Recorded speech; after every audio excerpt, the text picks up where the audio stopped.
T'es venu à la voile via le mini en fait. Ouais, alors moi j'ai fait un peu de voile en équipage, en voile étudiante en fait, tout simplement avant. Mais dans ma famille, on n'avait pas de bateau ou de choses comme ça. Et moi j'habitais en région parisienne, donc je faisais pas du bateau souvent.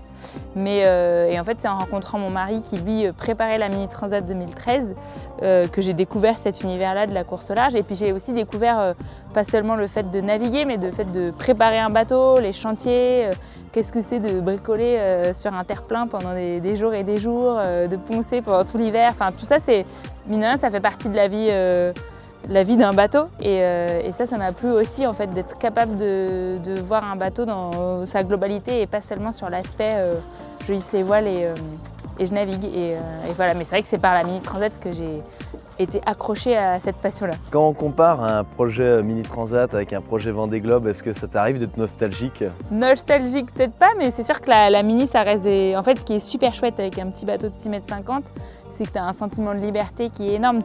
Une fois que tu sais maîtriser ton bateau, tu peux te dire allez hop, il est 8 h, là j'ai envie d'aller naviguer, j'ai un moment, je mets mes voiles, je largue les amarres, j'ai même pas besoin de mettre de gasoil dans mon bateau, de toute façon c'est tout à la voile et je vais naviguer. À un IMOCA, il faut quelques personnes, un petit Zodiac à côté pour sortir du port en toute sécurité. Donc c'est pas la même facilité pour aller naviguer tout simplement. Donc pas tout à fait le même sentiment de liberté. Après tu peux aller plus loin avec un IMOCA, mais ouais, moi je suis très fan de ces petits bateaux de 6,50 m, de tout ce qu'on peut apprendre déjà sur des bateaux plus simples et tu peux déjà traverser l'Atlantique tout seul, donc c'est énorme. Le Vendée Globe, tu pourrais nous le décrire en 5 mots? C'est toujours très nul pour cet exercice parce que par définition c'est 3 mois de vie hyper forts et trouver 5 mots c'est quasiment mission impossible. Après il y en a qui ressortent, oui, aventure, extraordinaire, défi, enfin voilà, j'ai un peu l'impression de dire des poncifs, mais après,